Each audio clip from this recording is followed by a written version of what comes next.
Guys, it's so difficult to be in a relationship with a married man. It's so difficult just because when he had a fight with his wife, he will come to you. You understand? It's not about he loves you. He wants to use you. He wants to use you sometimes. Just because when they are in love with his wife, they are happy.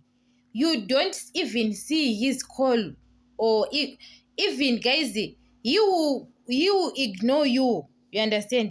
He will avoid you when they are in a good relationship with his wife. You understand?